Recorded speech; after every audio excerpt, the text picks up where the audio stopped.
Bienvenue dans Négatif. Je suis Thibaut Elie et toutes les 2 semaines, je donne la parole à une personnalité du cinéma, de la photographie ou de la musique. Bonjour Yves Geland. Bonjour. Je suis heureux de vous recevoir pour discuter de votre travail. Vous avez réalisé de nombreux documentaires sur des thèmes aussi variés que les chansons de variété, l'histoire des minorités ou encore la vie politique française. À ce sujet, vous avez filmé en 2001 la campagne municipale parisienne, mais également l'exercice du pouvoir de François Hollande à l'Élysée. La manière dont vous observez la politique sera au cœur de notre entretien. Pour commencer, quel serait, selon vous, le mot approprié pour décrire votre métier ?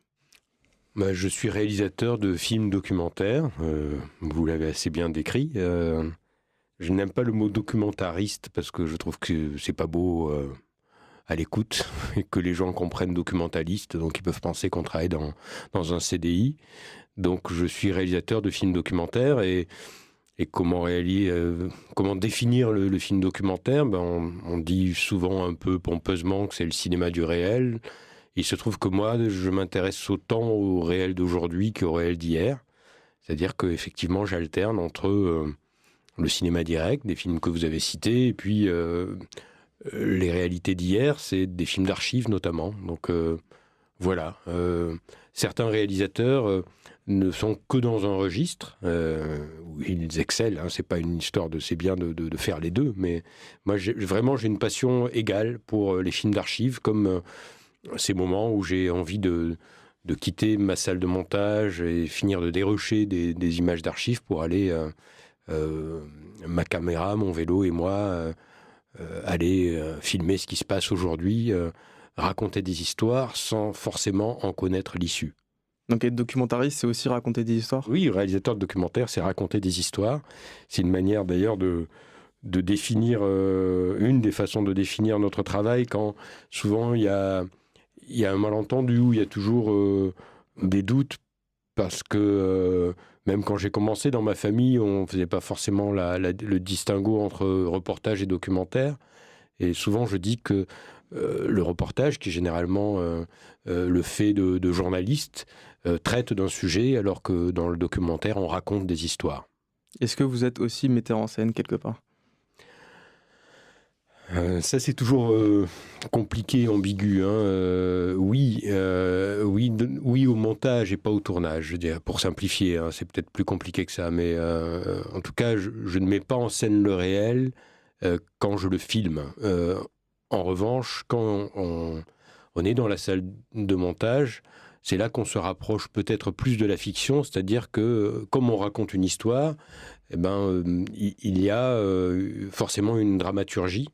Et quand je dis qu'on n'est pas là pour traiter d'un sujet, c'est-à-dire que, notamment, par exemple, quand on filme le politique ou la politique ou les politiques, on n'est pas du tout soumis à un quota, le seul équilibre qui compte, c'est l'équilibre du film, c'est-à-dire l'équilibre dramaturgique. Et donc, on n'est pas obligé de raconter toute l'histoire, et c'est là que la subjectivité, le point de vue, le regard rentrent en ligne de compte. C'est là que on choisit aussi des personnages. Et souvent, j'utilise à dessein le terme de personnage ou d'acteur. Pour construire cette histoire, en fait. Je dis un film avec Georges Frêche et pas sur Georges Frêche. Voilà. Ça peut paraître une coquetterie, mais c'est pas une posture que de dire ça. Derrière ces mots-là, il y a une réalité qui sont celles du film, les réalités qui font que un documentaire ne sera jamais un reportage, et que effectivement, il y a une part de mise en scène, mais j'insiste sur le fait que jamais, par exemple, je ne dis aux hommes ou aux femmes que je filme, moteur, ça coupe, ou on la refait coco. C'est pas, voilà, ça c'est pas. Je dis pas qu'il y a parfois des réalisateurs de documentaires qui le font et qui disent allons-y, ça tourne, on y va, entrée de champ, sortie de champ. Moi, il se trouve que dans ma pratique, les définitions que je vais donner sont valables pour moi. Je peux pas dire le documentaire c'est comme ça. Moi, je ne vous parlerai que de mes travaux pratiques.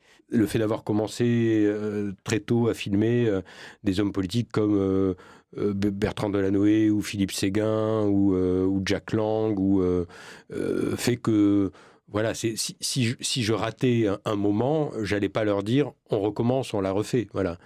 Et puis par ailleurs, même si j'ai pris cette bonne habitude de ne pas dire on recommence, on la refait, c'est aussi parce que les gens qu'on filme, on ne les paie pas, donc ils n'apprennent pas un texte.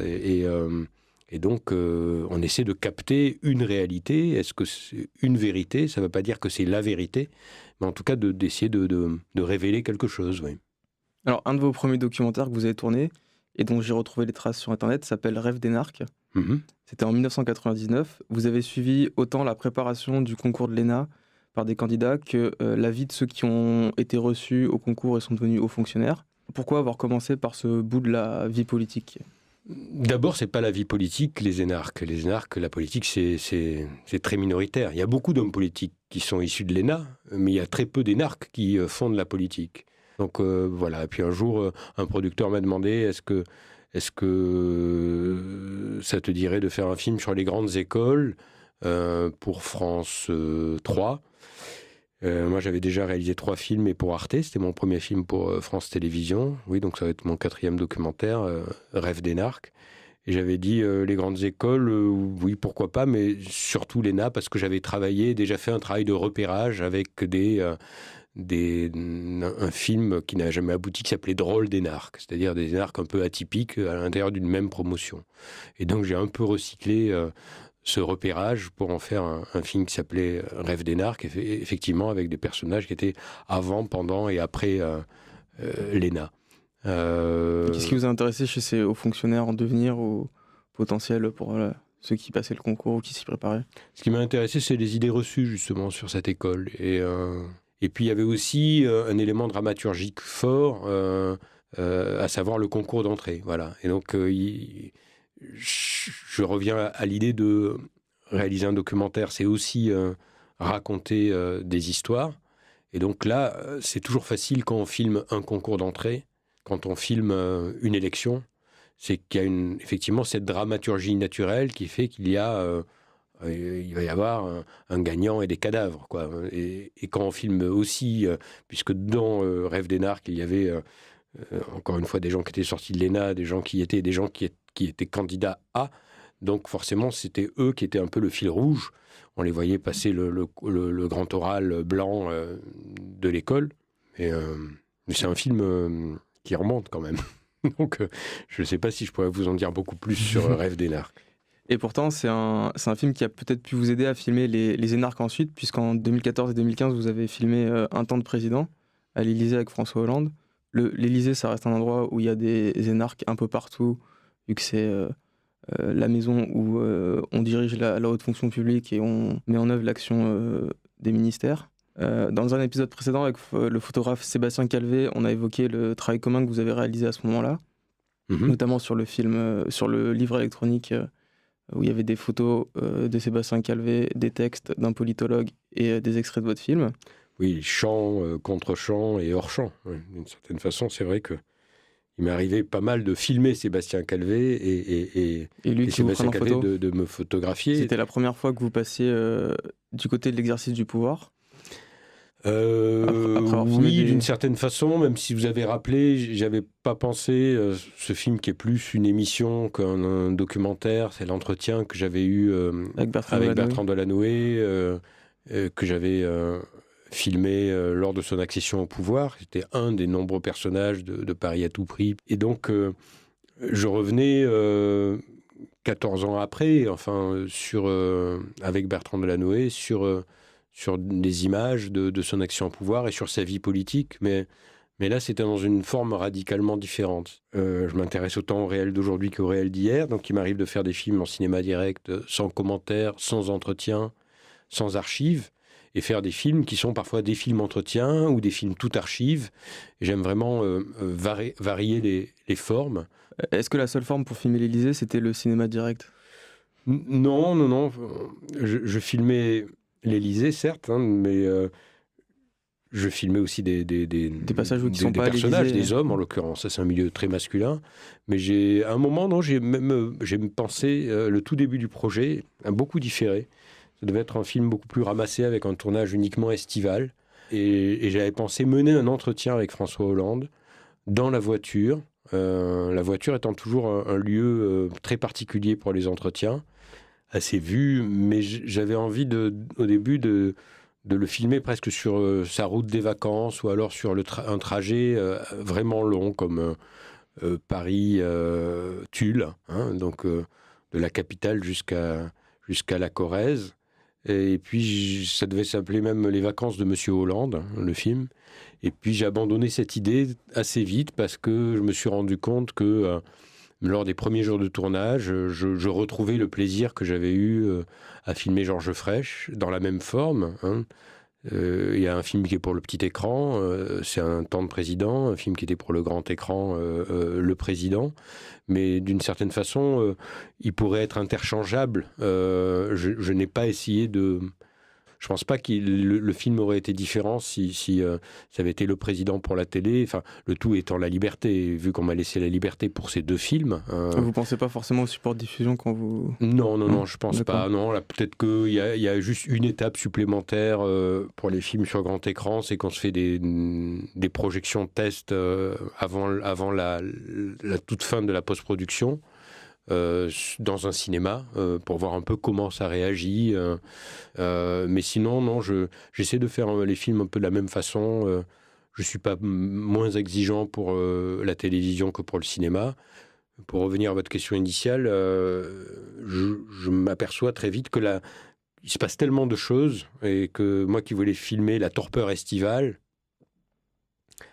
dès le début du tournage, il y a tout qui explose, la guerre en Irak, le gouvernement qui démissionne, et notamment le départ de Montebourg, de Benoît Hamon, d'Aurélie Filippetti et l'arrivée d'Emmanuel Macron au gouvernement, la sortie du bouquin de Trierweiler, c'était à peine la scène 1 ou scène 2 de l'acte 1, ça devenait très prometteur et j'ai eu envie de continuer.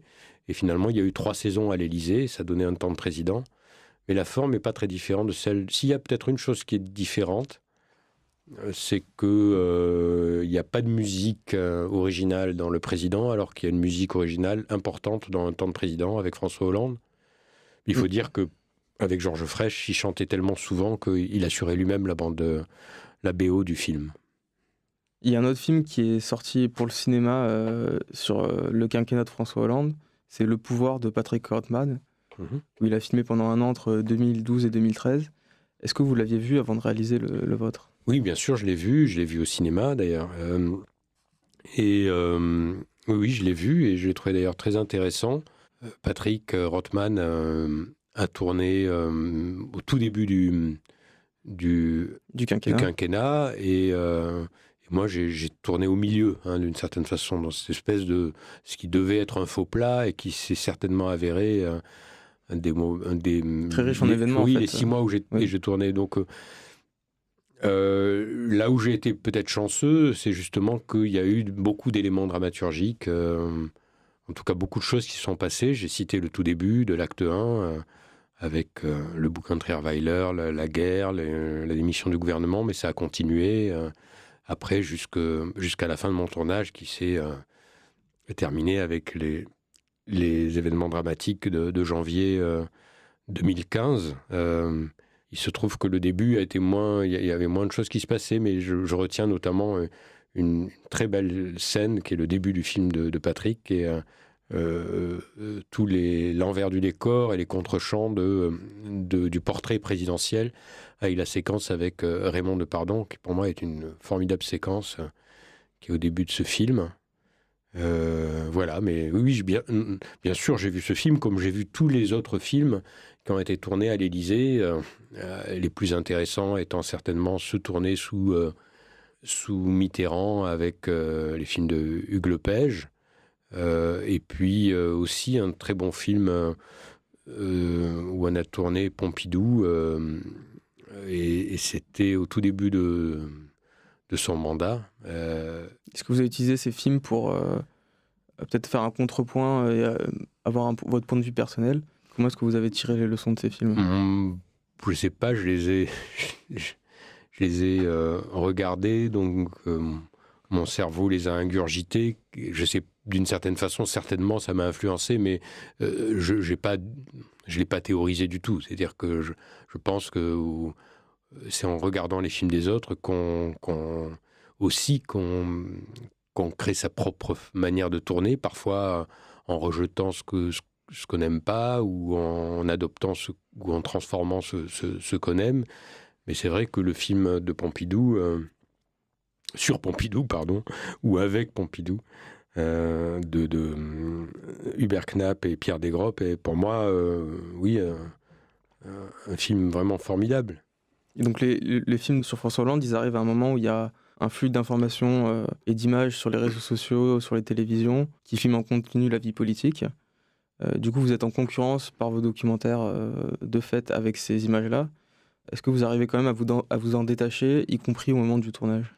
Il ne faut pas s'en détacher. Ou alors s'en détacher, c'est-à-dire que c'est une réalité et il faut faire avec.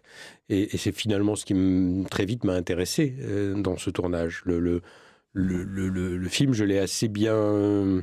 l'histoire que j'allais raconter, autant au début j'étais parti sur une autre piste, autant au bout de quelques jours ou quelques semaines, j'ai compris pourquoi d'ailleurs le film s'appelle Un temps de président. Et je le dis dès le début, c'est le temps politique et le temps médiatique, et combien aujourd'hui le pouvoir politique est esclave du temps médiatique. Et d'ailleurs, c'est pas pour rien que dans la distribution des rôles dans le film, il y a le président et les hommes du président. Et les hommes du président, c'est Jean-Pierre Jouyet et Gaspard Ganzer. Et chacun a un temps... Qui est le conseiller en communication. Et le principal conseiller, même s'il le démentirait peut-être, mais qui était en tout cas pendant toute cette deuxième période de quinquennat de François Hollande, le principal conseiller de François Hollande, en tout cas celui qui ne le quittait jamais. Et ça raconte beaucoup du pouvoir d'aujourd'hui que le principal conseiller d'un président soit un conseiller en communication responsable des relations avec la presse.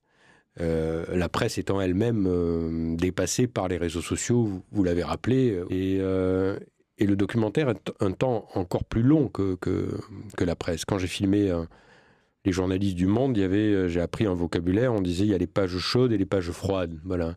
Les pages chaudes, c'est celles qui n'ont plus beaucoup d'intérêt le lendemain. Et les pages froides, c'est celles qu'on peut découper et relire plus tard. Voilà. Moi, ma copie, je la rends tous les ans, voire tous les 2 ans. Donc là où certains doivent rendre leur copie plusieurs fois par jour, et qu'est-ce qu'il reste de tout ça ? Et on a l'impression que, effectivement, ça me passionnait de voir, et m'inquiétait aussi. Mais après, j'ai toujours 2 cerveaux. Hein. Le cerveau de l'hémisphère réalisateur et l'hémisphère citoyen ne pense pas toujours la même chose, mais de voir combien on n'a plus le temps de gouverner. Les images que pouvait filmer Hugues Lepage et son équipe. C'est ce que vous avez vu, vous, depuis votre point de vue oui. Du côté du pouvoir ? À l'époque de Mitterrand, on voyait Mitterrand qui était en train de lire des énormes livres, des romans dans l'avion alors qu'il était président.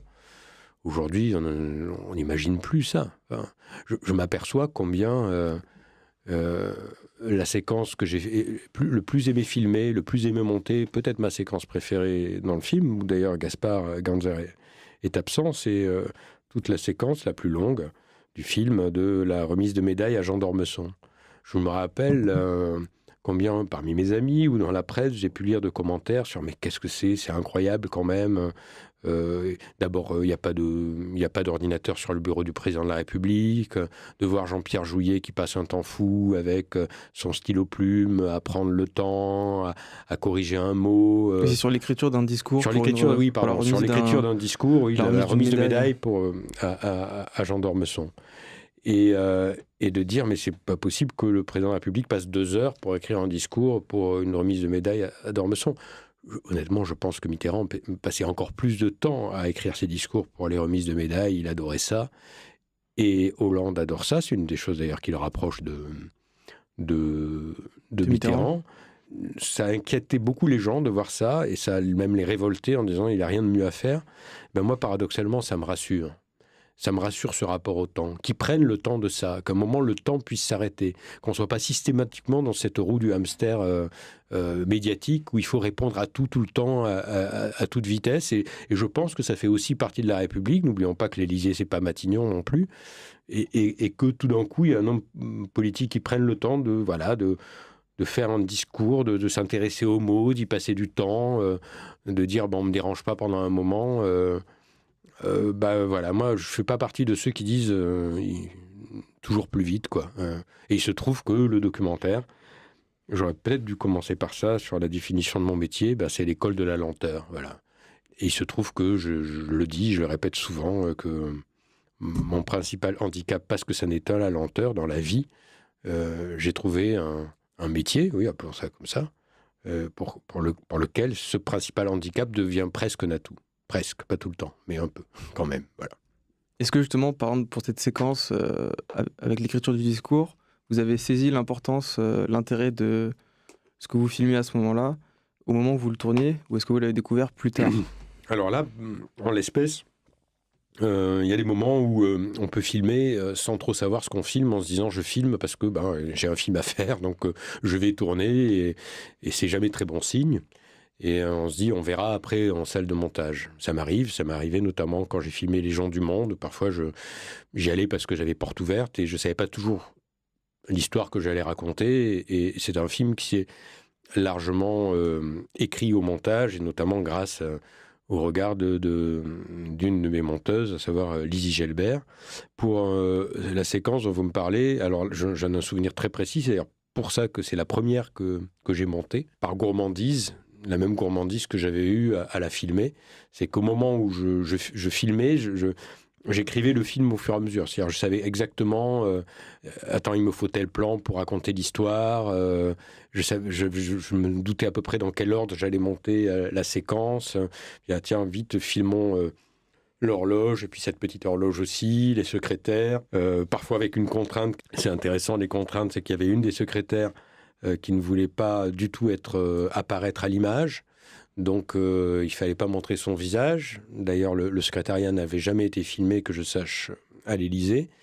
Et donc, je suis obligé de faire des plans très serrés, ce qui tombait bien, parce que, comme l'écriture de François Hollande est indéchiffrable, un peu comme lui d'ailleurs, et donc je filmais de très près son écriture, je filmais la loupe, je filmais les mains, des petits détails qui ont fait que, voilà, au moment où je filmais, je savais déjà ce que ça allait donner. Je voyais la séquence dans le film.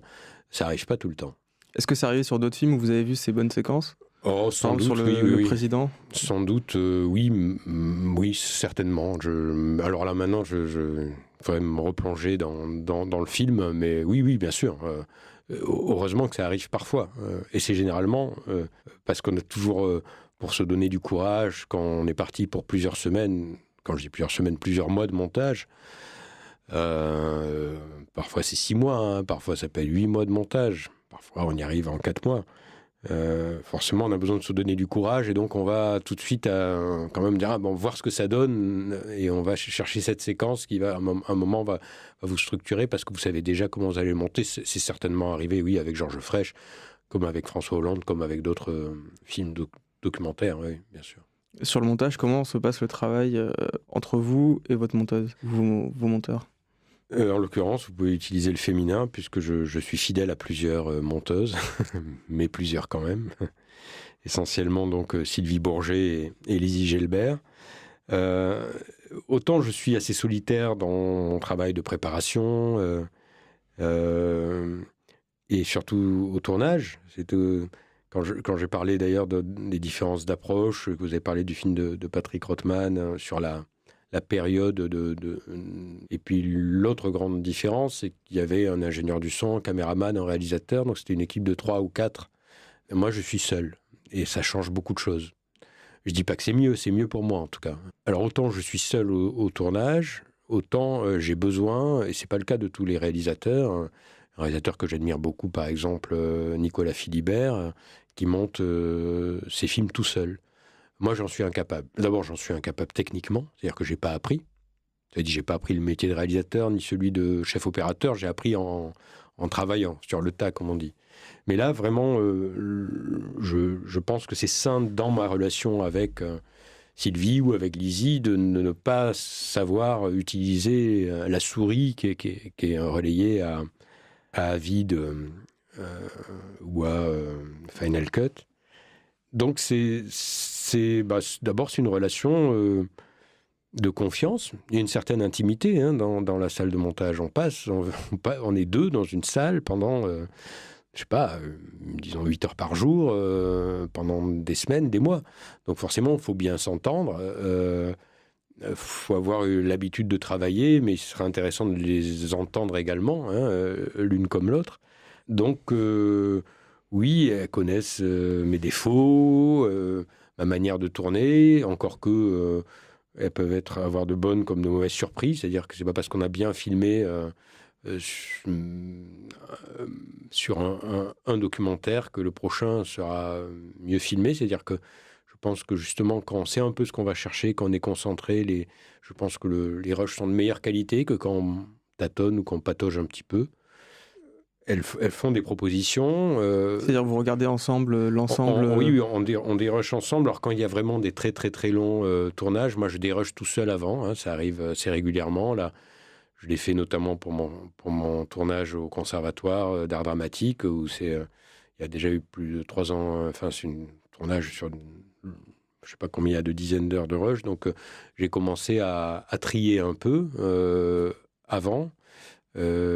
À identifier. Parfois, d'ailleurs, quand elle monte, moi, je suis dans la même salle, mais avec un casque, et je dérush les cassettes quand il y a vraiment un tournage très copieux pour essayer d'avancer un petit peu en disant oui, non. Et puis, après, il y a des négociations.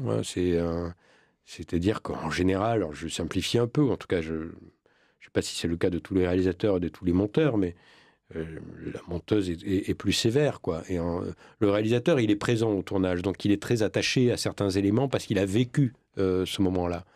Et donc, il sait ce qui s'est passé à côté, derrière, mais ça se voit pas forcément. Et là, il faut écouter la monteuse, quoi, souvent. C'est-à-dire que nous, on est très attachés, chose qu'on trouve très émouvant ou très drôle. Elle a forcément raison, et vous êtes plutôt... Ouais, là, hélas, elle a raison 9 fois sur 10, mais comme je suis têtu, allez, 8 fois sur 10. Allez, oui, quand même. Et 2 fois sur 10, c'est moi, on va dire 1 fois sur 5. Et donc, comme c'est moi, on va au bout, et je veux vraiment qu'on essaye ma proposition jusqu'au bout, ce qui peut parfois avoir quelques tensions, parce que parfois c'est moi qui ai raison. Voilà. Et là, je suis souvent... Et qui a le dernier mot si la proposition ne fonctionne pas vous en rendez compte Quand je dis que c'est elle qui a raison, ça veut dire que c'est elle qui a le dernier mot, puisque je suis obligé de reconnaître aujourd'hui... mais non, c'est-à-dire que parfois, ce que je fais, c'est... Enfin, j'ai jamais travaillé dans une agence d'opinion publique ou de sondage, mais il m'arrive d'abord, il y a le regard du producteur, de la productrice, parfois du diffuseur ou du distributeur, selon si c'est un film pour le petit écran ou le grand écran, ou de gens qui traînent dans les couloirs, et parfois ça m'arrive de réunir un panel comme ça quand on n'arrive pas à se déterminer, et je suis assez sensible à ça. C'est idiot parce qu'on peut dire c'est surtout pas faire ça, l'important c'est le point de vue du réalisateur, c'est ton regard, tu vas pas faire un film, c'est pas un sondage. Mais quand il y a une chose auquel vous tenez, que vous pensez que ça marche, et que vous le montrez à 4 ou 5 personnes et que personne ne le voit sauf vous, à ce moment-là, je suis un peu obligé de donner raison à la monteuse. Ouais. J'aimerais revenir sur votre parcours. Est-ce qu'à un moment de votre vie, vous vous êtes dit je veux être réalisateur de documentaire ? Jamais. Jamais. Non, quand j'étais enfant, j'avais une grand-mère qui savait très bien coudre, qui me faisait des déguisements. J'adorais me déguiser. J'ai demandé des déguisements de cow-boy, j'ai demandé des déguisements même un déguisement de juge. Jamais j'ai demandé un déguisement de réalisateur de films documentaires. Non, j'ai été d'abord passionné par le théâtre et par la politique. D'ailleurs, 2 domaines, comme par hasard, qui sont la toile de fond de mes films aujourd'hui. Pendant mon adolescence, jusqu'à l'âge de 19-20 ans, j'ai même voulu être comédien. Donc, j'ai été au Conservatoire de Montpellier, j'ai fait des études de lettres et de théâtre. Et à l'université Paul Valéry de Montpellier, la même d'ailleurs où a été Sébastien Calvé. C'est la même formation. Donc moi, j'ai fait lettres modernes et études théâtrales, donc avec ce double DUG. Et il se trouve que dans cet intitulé, Images, spectacle, audiovisuel, j'ai pris toutes mes UV, c'est-à-dire les cours, dans le spectacle. Et donc, je n'ai rien fait dans l'audiovisuel. Donc, c'est vous dire si c'était loin de moi. Certes, je m'intéressais au cinéma, j'étais un spectateur assez assidu, mais j'allais beaucoup plus souvent au théâtre qu'au cinéma. Et donc, je suis devenu réalisateur de documentaires par effraction, un peu par le hasard, les circonstances. C'est dû largement au fait que je parle allemand. C'est grâce à ça que j'ai fait mon service civil comme objecteur de conscience à Berlin, grâce sans doute à ce service civil. J'insiste d'ailleurs sur le service civil qui peut ouvrir beaucoup de portes. Maintenant, on appelle ça le service civique, mais c'est grâce à ça que j'ai travaillé à Arte comme employé de la chaîne au moment de la création d'Arte, alors que j'avais 24 ans. Et je suis resté 3 ans à Strasbourg comme gestionnaire de stock à Arte, et c'est là que je commençais à mettre les pieds dans la télévision. Donc, vous n'avez pas fait d'école de cinéma, mais la télévision, ça a quand même été votre école Ça a été mon école, sauf que j'étais gestionnaire de stock. Donc, je recevais des cassettes, je les envoyais à des boîtes des prestataires, j'ai des sous-titrages et doublages, le service multilingue. Donc, j'étais dans une gare de triage. Donc, je n'avais rien il n'y avait rien de créatif ni rien sur les programmes. Et les 3 années où j'ai vécu à Strasbourg, de l'âge de 24 ans à l'âge de 27 ans, mais j'ai fait beaucoup de politique à ce moment-là. Donc, et j'étais employé d'une chaîne comme salarié de l'audiovisuel. Mais je n'étais ni journaliste, ni réalisateur. Et vous étiez déjà passionné de politique ? Oui, je suis passionné de politique avant tout. Je crois que ça date de la fameuse élection dont je vous parlais, de 74, qu'a filmé Depardon. Donc, j'avais 6 ans. Donc... Oui, ça c'est un vieux truc, ça, la politique. Enfin, les élections plus que la politique. C'est les élections qui m'ont passionné. Vous avez été militant pour des élections Oui. Moi, à l'époque, j'ai réalisé ça il n'y a pas longtemps. Quand j'ai commencé à filmer en 99, je filmais dans tous les camps. Pour Paris à tout prix, la campagne municipale. Et je filmais donc à la fois ce qu'on appelait à l'époque le RPR, le PS. Et si Internet avait été à l'époque un peu plus... s'il avait eu la force de frappe qu'a Google aujourd'hui, par exemple, certainement les attachés de presse des candidats, les conseillers en communication se seraient un peu plus intéressés à moi. J'étais un jeune réalisateur pas connu du tout. J'avais fait 3-4 films avant. Et ils auraient tapé mon nom et ils auraient vu que 5 ans plus tôt, j'avais été candidat à des élections en Alsace, dans la banlieue de Strasbourg. Donc, effectivement, j'étais très militant et j'ai arrêté ma vie politique. Ma vie politique. Je parle comme un retraité alors que j'ai même pas 30 ans. Mais j'ai arrêté ma vie politique, c'est ridicule, j'ai jamais été élu nulle part. Mais en tout cas, ma vie militante, voilà. Et c'est pour ça que vous avez voulu ensuite filmer les élections Oui. C'est en fait mon énergie, je l'ai mis là. J'ai pas arrêté d'être militant de gauche, disons-le. J'ai toujours voté socialiste, vert, parfois communiste, en fonction des candidats qui se présentaient. J'ai jamais arrêté. Parce que je me disais c'est pas bon pour mes films. Ça, c'est en fait le hasard. Une élection où j'ai dit ça suffit. J'étais pas d'accord avec ce que disait le parti socialiste auquel j'appartenais à l'époque. Et c'était en 99. Et j'ai quitté le PS en 99 et j'ai commencé le tournage de Paris à tout prix en 99 aussi. Mais c'était vraiment de l'ordre d'une coïncidence. Je pense que si l'équipe de Philippe Séguin s'était rendu compte que j'avais été militant et candidat à une élection. À l'époque, une élection cantonale, quelques années à peine auparavant, quelques petites années, j'aurais peut-être eu moins de facilité à tourner. Voilà. Donc, je ne sais plus quelle était la question initiale, mais pourquoi j'en suis venu à faire ce outing. Est-ce que le documentaire politique, c'est une manière de continuer votre militantisme ? Oui et non. En tout cas, l'énergie que je mettais dans mon militantisme, je la mets dans mes films. En revanche, non, absolument non, parce que ce ne sont pas des films militants. Et j'insiste beaucoup là-dessus. Ce qui définit le documentaire, c'est certes le point de vue, c'est une forme d'engagement, c'est un parti pris, mais il faut savoir bien où on met le curseur. C'est-à-dire que je fais vraiment la différence entre un certain engagement, un point de vue et un film militant. Le cinéma militant, c'est 2 mots. Quand on les accole, c'est toujours au détriment du cinéma.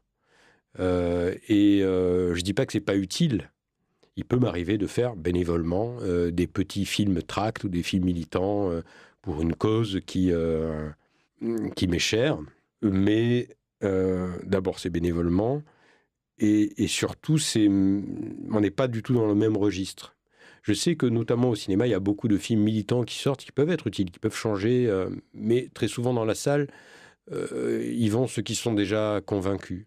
Et je trouve que moi, ce qui m'intéresse, en tout cas, allons-y, prenons le plus simple, quand je filme des hommes politiques, on dit que ce sont des films politiques. Quand je filme, puisqu'on en a pas mal parlé, François Hollande ou Georges Frêche, par exemple, ou même un film dont on parle moins, qui m'est cher, que j'ai tourné dans mon département de l'Aude, en Languedoc, qui s'appelle Un village en campagne. En 2008, où vous avez suivi une campagne municipale. C'est ça, c'est-à-dire après avoir filmé une chronique électorale pendant 2 ans dans la plus grande ville de France, Paris, j'ai voulu, à l'élection suivante, toujours municipale, qui sont à mon avis les 2 élections les plus intéressantes, les municipales et la présidentielle, c'était d'aller dans un petit village, justement, et de faire le contrepoids. Bref, si je prends ces exemples-là, j'ai été marqué, puisque c'est des films où j'ai fait beaucoup de projections débat, j'ai été marqué par la réception différente des spectateurs. C'est-à-dire que pour François Hollande, on a pu me dire, à la sortie de la salle, « Ah là, formidable, grâce à toi, le chef de l'État va être réélu », et d'autres qui disaient que c'était détestable, que c'était redoutable, je ne sais plus qu'est-ce qu'ils disaient, c'était parmi les multiples débats qu'on a eu au moment de la sortie au cinéma du film Le Président avec Georges Frêche, j'avais immanquablement des gens qui prenaient la parole en disant « Bravo, vous avez bien dénoncé le cynisme du personnage, son clientélisme, son populisme, bravo, voilà, c'est bien d'avoir dénoncé tout ça, alors que je considère que je ne dénonce rien. Je montre des choses, certes, et puis juste après, il y a une femme qui me tombait dans les bras, la larme à l'œil, en disant « Merci pour ce magnifique hommage à Georges ». Voilà, ils avaient vu le même film dans la même salle. Et je pense que c'est important. Alors on pourrait me dire, mais comment ça se fait? Ça veut dire que tu choisis pas tes réalisateurs, mais qu'est-ce que tu en penses toi? Alors d'abord, je peux dire ce que j'en pense, et le sentiment est toujours compliqué, mais je n'aime pas ce principe systématique que dès qu'on filme un homme politique, et c'est le défaut d'un film militant, dans un sens comme dans l'autre, c'est soit les films qui dénoncent, soit les films qui cirent les chaussures. Voilà. Donc je n'aime ni l'excès de révérence, ni l'excès d'irrévérence. Et il y a cette troisième voie dont en fait, vous avez résolu ce problème je parle toujours, mais non, entre la critique et la connivence, vous avez réussi à trouver une troisième voie. Oui, la troisième voie, c'est faire appel à l'intelligence du spectateur. C'est que lui-même, le spectateur, il arrive avec déjà ce qu'il pense, mais certes, il y a ce point de vue, cette subjectivité. La subjectivité, elle est au cœur du métier de réalisateur de documentaire. Mais cette subjectivité, on n'est pas obligé de la surligner avec un stabilo. Enfin, voilà, c'est-à-dire qu'il y a des moments où on fait passer de manière un petit... Il y a toujours cette question de la distance. La distance entre le filmeur et le filmé. Voilà. Mais il y a aussi la question de la distance entre le film et le spectateur. Quelle distance on va laisser au spectateur? Que le spectateur puisse aussi se faire... Et c'est là où vous trouvez que les films militants laissent pas assez d'espace aux spectatateurs? Carrément pas. Enfin, les films militants, très souvent, on vous dit là où il faut penser, quoi. C'est des films qui sont prémâchés, qui sont où tout est déjà, voilà, c'est là où il faut penser. Donc, c'est les militants qui vont voir ce qu'ils pensent déjà et vont ressortir en disant « Ah oui, comme ce type est formidable, ah oui, comme il est détestable ». Et on laisse aucun espace au doute. Moi, j'aime bien qu'on sorte d'un film avec plus de questions que de réponses. J'aime bien que quand les gens sortent de mon film Le Président, ils soient emmerdés, ils ne savent pas trop ce que penser. Il y a des gens qui vont trouver que je le voyais un peu différemment et que, effectivement, Georges Frêche peut être à la fois effrayant et attachant, détestable et sympathique. Voilà, c'est aussi de là que vient ma passion pour les ogres, parce que les ogres, ça fait peur et ça fait rire aussi. Donc, Mais les ogres, ils peuvent aussi vous absorber. Est-ce que vous... Exactement, mais bien sûr, il faut se méfier. C'est pour ça qu'il y a la distance qui est importante. Sur le terrain, vous, concrètement, quand vous êtes face à François Hollande, à Georges Frêche, à Bertrand Delanoë ou à d'autres personnages, vous arrivez à tenir cette distance quand vous devez aussi tenir la caméra et vraiment être sur le terrain? La distance, on l'adapte à chacun des personnages parce qu'ils sont tous très différents. Et donc, il y en a qui ne vous calculent pas. Il y en a qui ne vous oublient jamais. C'est pour ça que la réponse, elle est protéiforme parce qu'il n'y a pas deux situations qui sont les mêmes. Et je ne filme pas François Hollande comme Georges Frêche ou même François Hollande comme Jean-Pierre Jouyet, qui est un personnage formidable et qui, effectivement, souvent... vous oublie, alors que François Hollande va donner des regards caméra régulièrement pour savoir où vous êtes placé. Il vérifie toujours l'endroit où vous êtes. Et d'ailleurs, je laisse, en général, on évite au montage de laisser les regards caméra parce que ça vous sort un peu de l'histoire. Mais là, très souvent, j'en ai laissé à dessein, exprès, donc dans le film, ces regards caméra qui racontent aussi quelque chose. Donc, on s'adapte et on s'adapte, on s'avance plus ou moins. Il y a quand même une chose dans le calcul de la distance qui est importante ou dans la manière de l'établir, c'est le fait de ne pas poser de questions. À aucun moment, je ne fais des entretiens en situation. Fait que cette distance existe, notamment avec Georges Frêche, c'est-à-dire que souvent, quand je dis qu'il ne me calculait pas, il n'avait pas l'habitude de cette caméra qui filmait généralement... de trois quarts, de côté, jamais de caméra cachée. Il n'y a pas un moment où j'essaie de piéger. Je raconte, c'est toujours cette histoire de ces deux écueils qui, à mon avis, font beaucoup de mal au documentaire politique. C'est soit essayer de piéger avec une caméra cachée, ça se voit beaucoup, pour dénoncer, soit d'être dans la fausse coulisse, la fausse confidence et dans la mise en scène pour... dans les films totalement préparés, avec l'autorisation d'eux, où les conseillers en communication s'invitent dans la salle de montage. Donc, d'avoir ce bon équilibre entre la confiance indispensable et la distance nécessaire. Et donc, le fait de ne pas poser de questions pendant le tournage est importante, parce que sinon, on se transforme en confident ou en journaliste. Et ils auront tendance, après, pendant le tournage, à se retourner vers vous pour vous parler. Mais si vous ne parlez jamais, si vous êtes toujours là, poli, présent, montant dans la voiture, dans l'hélicoptère, essayer de toujours trouver sa bonne place, mais on s'apprivoise. Et c'est en fonction encore de l'homme politique qu'on va trouver cette distance-là et qu'on va se... Oui, le mot apprivoiser...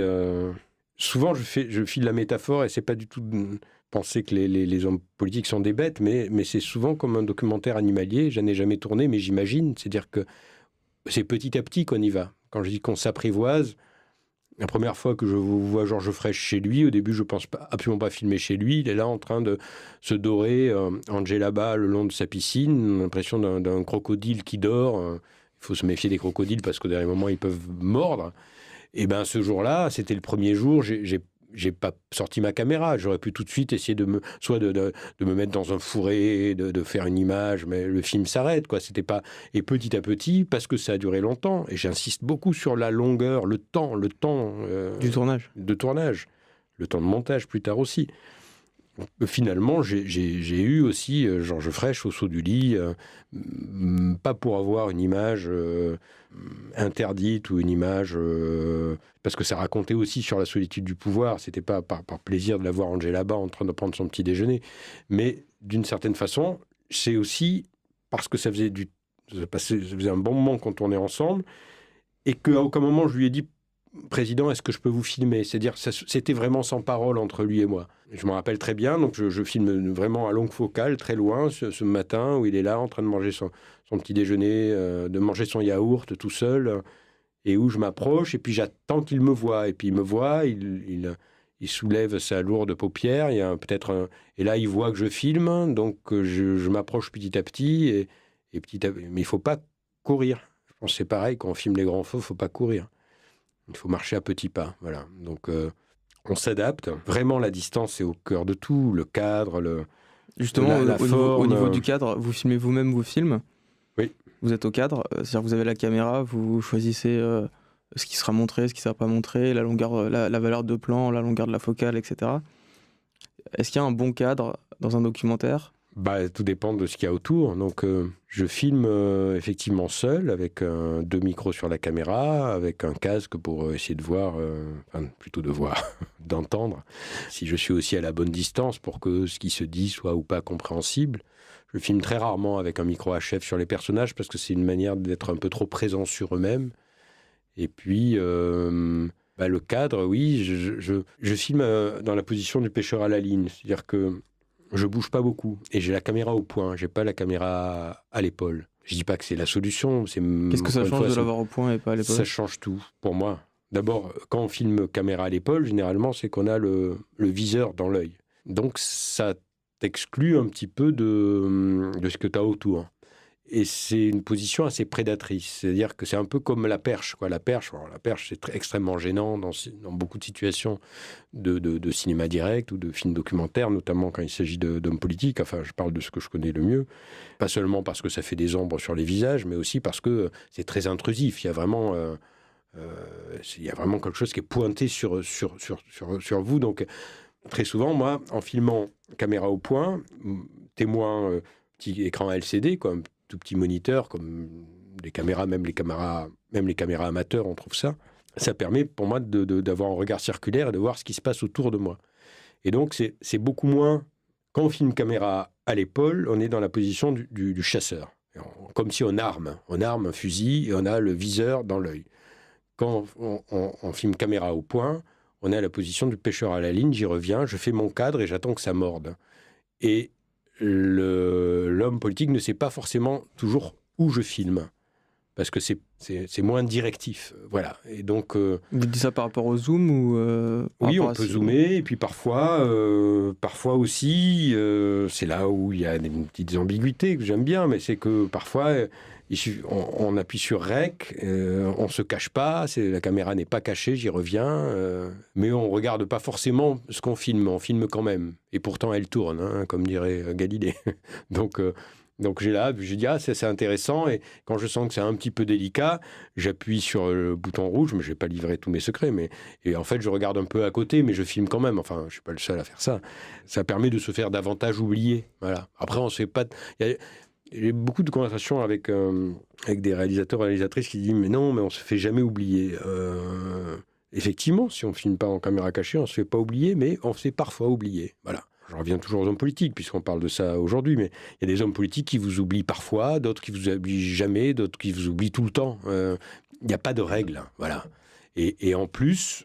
Quand vous filmez en temps de crise, et c'est le cas notamment lors d'une élection où il se passe beaucoup de choses, où il y a une pression, où il y a un rétro-planning, où il y a un compte à rebours, où, des horaires à respecter tous les jours. Oui, ou beaucoup de choses qui arrivent et auxquelles on ne s'attend pas, des crises. Donc quand on filme en temps de guerre, très souvent, quand vous êtes là et quand vous êtes là depuis longtemps, vous devenez un peu le cadet de leurs soucis. Ils ont plus important à régler au jour le jour que votre présence. Et donc, quand il ne se passe rien, forcément, ils s'ennuient un peu, ils vont vous regarder. Et puis quand il y a du pain sur la planche, notamment quand on est à l'Élysée, quand on est entre deux tours d'une élection ou quand il y a une crise importante, ils vont s'intéresser à d'autres chats que vous. Voilà. Et donc, ça évite d'être fouetté comme ça. Pour en revenir au cadre, des fois, vous faites des plans très serrés sur certains personnages. Et souvent... En tout cas, dans ce qui est garde-montage, c'est à des moments où les expressions de ces personnages sont très importantes. Je pense par exemple quand Jean-Pierre Jouyet demande à Emmanuel Macron d'avoir le directeur de cabinet qu'il souhaitait. l'expression de Jean-Pierre Jouet va être très importante parce qu'il fait une grimace et qu'on voit qu'il a déjà un peu perdu face à la réponse que lui fait Emmanuel Macron. Est-ce que lorsque vous avez tourné cette scène, vous avez directement vu le visage de Jean-Pierre Jouet et vous êtes dit il faut que je fasse un plan serré sur ces grimaces? Oui, clairement oui. Le plan large peut être très important, surtout dans un palais comme l'Élysée, hein, parce qu'il y a aussi le poids du temps, le poids de l'histoire, les ors, les lustres. Donc d'avoir des plans très larges et parfois des plans très serrés dans la même séquence. Et le visage de Jean-Pierre Jouillet est le contraire enfin, réagit de manière totalement opposée à celui de François Hollande, François Hollande n'est pas lisse, mais il est souvent, je disais, indéchiffrable comme son écriture, en tout cas étanche. Ce qui ne veut pas dire qu'il ne se passe rien sur le visage de François Hollande, mais comme il est souvent un peu marmoréen, hein, comme pouvait l'être aussi d'ailleurs Mitterrand, il suffit qu'il y ait un sourcil qui se lève chez François Hollande pour que ça prenne beaucoup d'importance. Jean-Pierre Jouillet, on lit tout sur son visage. Donc c'est passionnant. C'est un homme que j'aurais aimé filmer davantage, même dans mon documentaire. Certainement des trois que je vous citais, mon personnage préféré. Et Jean-Pierre Jouillet, effectivement, et c'est ça qui m'intéresse, j'aime beaucoup filmer les coups de fil et filmer les gens qui écoutent. Alors les gens qui écoutent, ça peut être au téléphone, ça peut être aussi dans une réunion, c'est le contre-champ, le plan d'écoute, qui n'est pas forcément un plan coupe, et d'avoir, justement, c'est-à-dire que c'est pas uniquement un plan d'écoute pour monter. Alors en l'occurrence, revenons au coup de fil, et effectivement, on n'a pas besoin d'entendre Emmanuel Macron, on comprend ce qu'il dit, on comprend à ce moment-là, on revient sur l'histoire, Emmanuel Macron vient d'être nommé ministre de l'économie, à la demande de Jean-Pierre Jouillet, ils sont tous ravis, Gaspard Ganzer est ravi également, parce que c'est son ancien copain Manu, avec qui il était à l'ENA, qui se retrouve ministre, donc ils sont assez proches. Et donc François Hollande pense aussi avoir joué un bon coup, sauf que voilà, ils font rentrer un peu le loup dans la bergerie, on s'en aperçoit dès le début, puisque leur créature est en train de leur échapper, et que Emmanuel Macron, à peine nommé, a besoin de s'affranchir de la tutelle de celui qui, encore quelques semaines auparavant, était son supérieur hiérarchique, Jean-Pierre Jouillet, secrétaire général, lui n'étant que secrétaire général adjoint. Et là, on voit, on comprend sur le visage de Jean-Pierre Jouillet que ça y est, c'est fini, et qu'il lui conseille d'avoir quelqu'un de particulier comme directeur de cabinet, et on comprend qu'il a déjà perdu, et que à partir de ce jour-là, Macron n'en fera qu'à sa tête. Jusqu'à leur planter un beau poignard dans le dos. Il y a un autre aspect sur l'aspect technique des films, c'est la prise de son. Comme vous avez le micro sur votre caméra, est-ce que vous arrivez toujours à obtenir tous les sons de la scène que vous filmez, ou est-ce que des fois c'est aussi plus difficile de capter certaines phrases qui sont qui apparaissent? Non, le son, c'est une question, c'est un souci, il faut y faire attention évidemment. C'est vrai que je privilégie toujours dans les choix l'image, parce que très souvent, moi je suis vraiment venu au documentaire par l'image, c'est ça qui me passionne, et qu'il y a parfois encore une fois des séquences où on lit davantage par les gestes, par le corps en mouvement, par un silence. Parce qu'il y a des documentaristes comme par exemple Frédéric Wiseman aux États-Unis, qui lui fait avant tout ses documentaires par le son, puisqu'il capte le son d'abord. Vous, c'est d'abord par l'image. Oui, de toute façon, ils sont indissociables. Je les filme en même temps. La seule chose, c'est que quand il y a des choix à faire, que je dois arbitrer entre le son et l'image, je mettrai toujours l'image devant. Évidemment, parce que je donne cette priorité à l'image, je suis très sensible aussi au son, c'est-à-dire de faire en sorte Parce que quand vous avez un son mauvais, vous ne pouvez pas non plus monter la séquence. J'ai 2 micros sur ma caméra, un micro hypercardio et un micro semi-directionnel, et donc j'essaie d'avoir toujours le casque et de m'approcher quand c'est nécessaire. J'ai pas eu trop de difficultés, en tout cas à l'intérieur de l'Élysée. Ça dépend combien on a de personnages aussi. L'Élysée, d'abord, il y a les bruits parasites qui sont magnifiques. C'est les bruits du lustre ou le bruit des planches qui craquent. Mais il y a de la moquette, il y a des tapis, il y a des tapisseries, des tentures, des rideaux. Donc c'est une configuration assez idéale pour entendre. Enfin, c'est pas des sons qui se perdent. Donc là, j'étais quand même un peu aidé par le lieu. On peut être aussi aidé par quelqu'un qui parle très fort, comme Fresh qui gueule tout le temps. Donc forcément, on peut être assez loin et l'entendre quand même. Et puis, il y a des situations, des configurations qui sont beaucoup plus compliquées. Donc on s'adapte et puis on réfléchit. Et puis je consulte des ingénieurs du son. Au conservatoire, c'était compliqué également. Donc j'ai fait un petit stage d'une journée pour voir. J'ai fait venir un ingénieur du son, Michael Kandelman, au conservatoire. Et il m'a donné des conseils pour faire du mieux possible. Mais c'est pas forcément pour faire des économies que je n'ai pas recours à un ingénieur du son. Et après, c'est vrai qu'en revanche, ces économies que l'on fait quand même, puisque je suis seul à tourner, on prend plus de temps ensuite en mixage pour essayer voilà. Il y a un autre aspect sur le son, c'est l'ajout de musique que vous faites au montage sur certains de vos films, comme Un temps de président. Qu'est-ce que ça apporte de plus par rapport à ce que vous avez filmé, qui est du cinéma direct? Ce sont des musiques d'Éric Slabiak, avec qui je travaille depuis très longtemps, et c'est un contrepoint. Enfin, moi, quand il y a de la musique dans mes films, c'est jamais une musique uniquement illustrative ou un fond sonore ou des nappes. Je déteste les nappes sonores dans les documentaires. C'est une mode qui m'exaspère. Moi, j'aime vraiment, s'il y a une musique, voilà, alors il y a une musique, vraiment. Et c'est un personnage.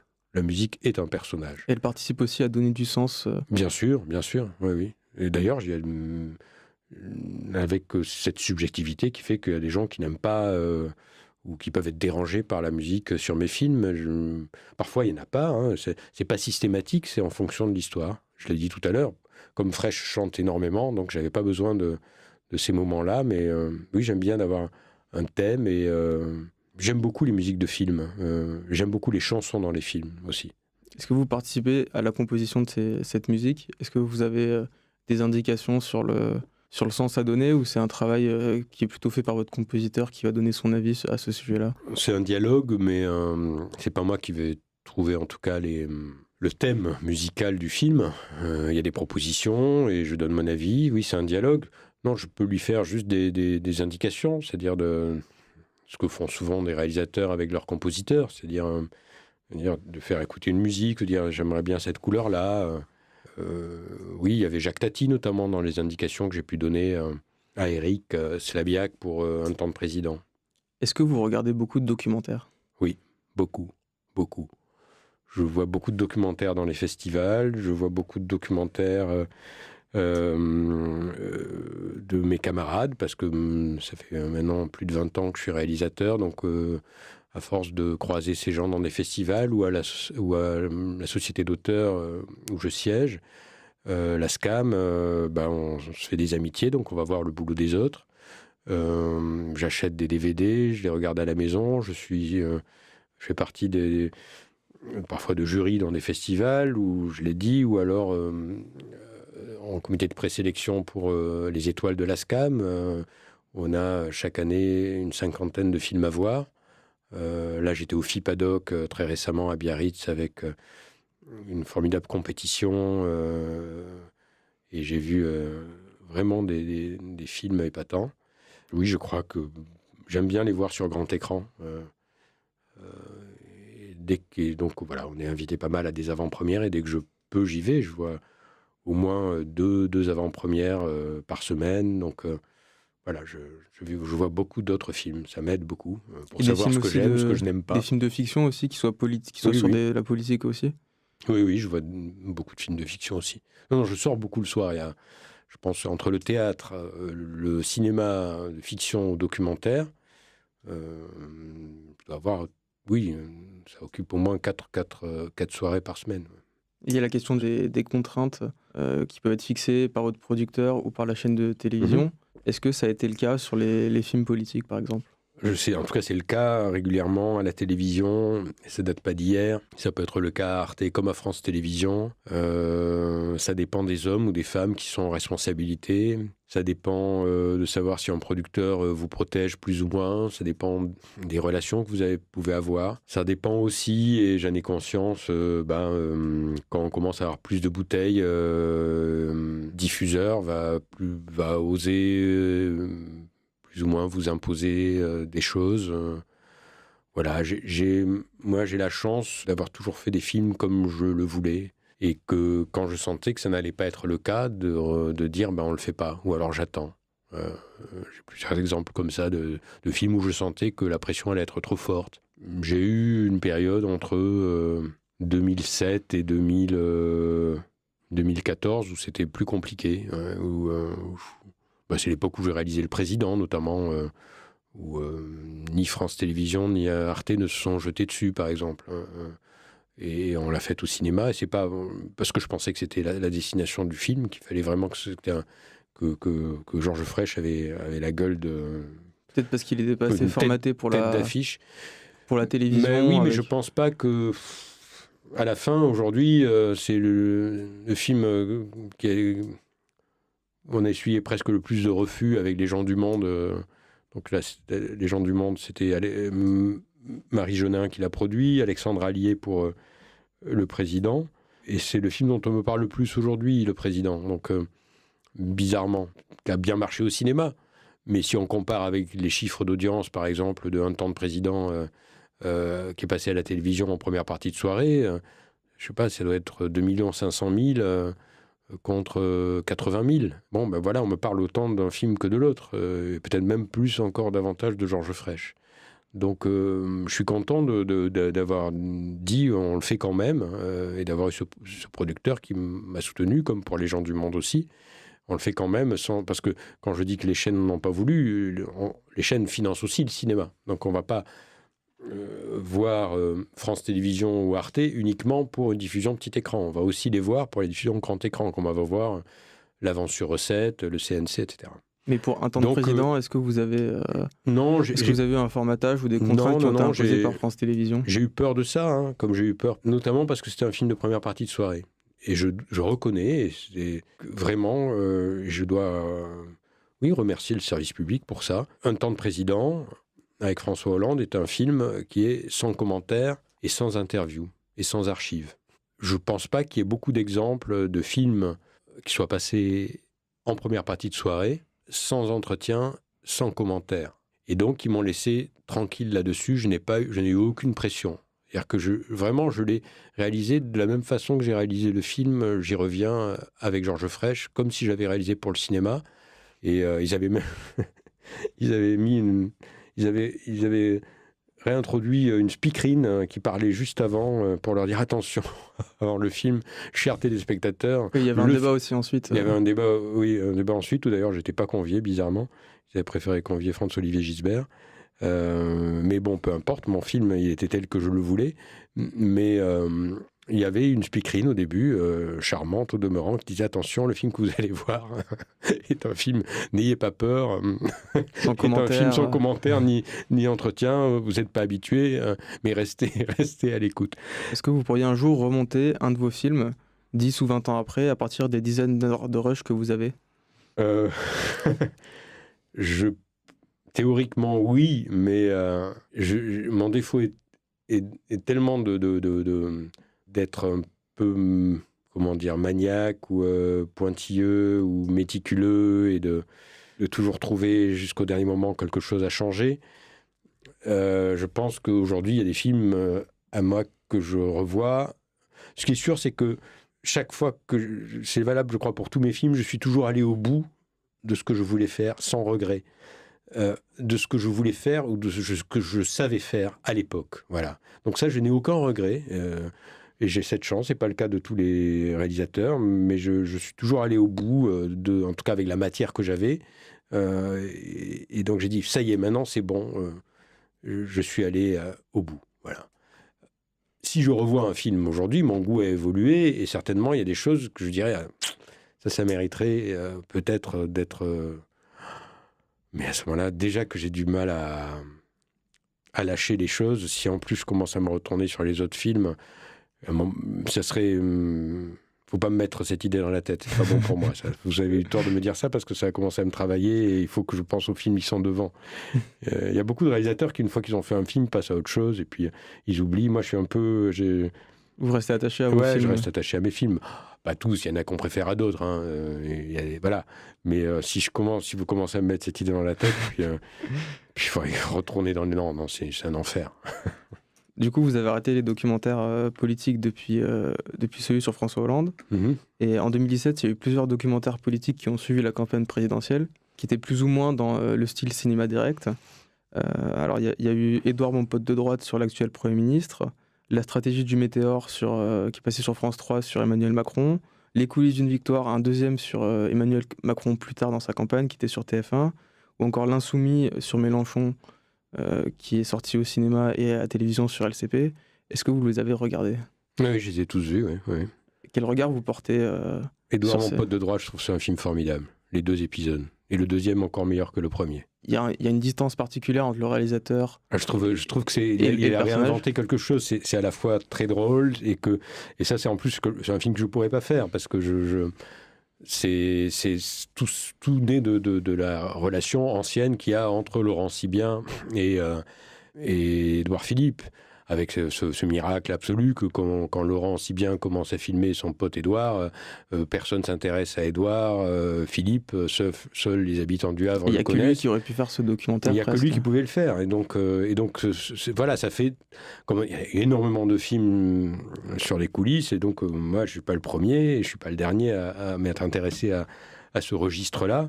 Tout d'un coup, il réinvente quelque chose, parce qu'il n'y a effectivement que lui qui peut le filmer, et qu'il y a des regards caméra, qu'il y a un dialogue entre eux, et que c'est ce dialogue est extrêmement fécond.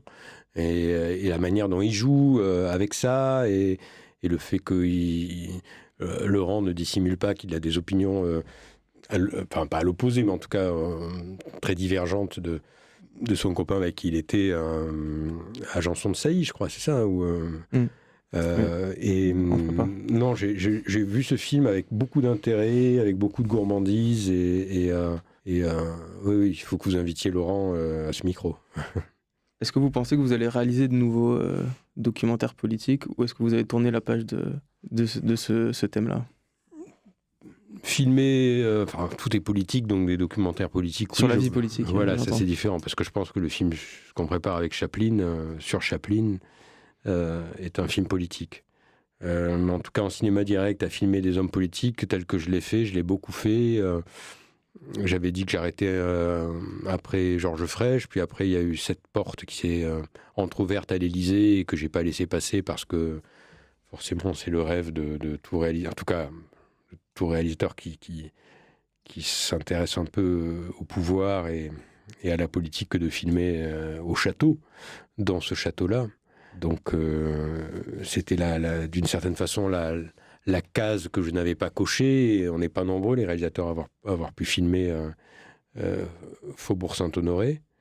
Donc j'ai repris du service, et puis en plus il se trouve que le personnage de François Hollande m'intéressait beaucoup. Maintenant que j'ai coché la case Élysée, honnêtement non, il n'y a pas... j'ai des désirs de film, mais rien qui se profile. Voilà, ou en tout cas, sinon, ce sont des films que j'ai déjà réalisés. Et puis, il faut trouver la liberté. Chaque fois, une fois que... je pense qu'on m'a dit Sarkozy, on m'a dit Macron, on m'a dit Mélenchon, on m'a dit Gaudin. Gaudin est un personnage, à mon avis, très intéressant, le maire de Marseille. Mais peut-être une fois qu'il aura quitté le pouvoir, peut-être en entretien, ou j'en sais rien. Mais voilà, si c'est... souvent, c'était refaire le film que j'ai déjà fait. Chaque fois, c'est une histoire différente. Vous l'avez rappelé, la conquête du pouvoir, la fin d'un pouvoir, l'exercice du pouvoir. Vous avez déjà brossé un peu toutes les étapes et toutes les échelles de pouvoir. Oui, chaque fois, c'est raconter une histoire. Et si c'est pour qu'on compare ce film à un autre film que j'ai déjà réalisé moi-même, ça ne m'excite pas trop. Il faut tout d'un coup vraiment que ça raconte autre chose. Et pour l'instant, l'envie, elle n'est pas là, elle est ailleurs. Je ne vous cache pas que là, après avoir enchaîné Gabin, Piccoli et maintenant Chaplin, que j'ai à nouveau la caméra qui me démange et j'ai envie de retourner filmer ce qui se passe aujourd'hui, mais pas forcément avec des hommes politiques. Et qui me donnerait la liberté? Macron jamais ne me donnerait la liberté que m'a laissé François Hollande. Jamais, jamais au grand jamais. Donc c'est ça surtout. Est-ce que vous avez une idée de nouveaux films pour conclure, une idée de nouveaux films en cinéma direct? Oui, j'ai des idées, mais je ne vous le dirai pas encore. Merci beaucoup Yves Geland d'avoir participé à ce nouvel épisode. Merci à vous. Négatif, c'est aussi un site internet, négatif.co, avec des articles pour approfondir le travail de l'invité. N'hésitez pas à nous suivre sur iTunes, Spotify ou YouTube, et à vous abonner sur les réseaux sociaux pour ne pas manquer les prochains épisodes. À bientôt.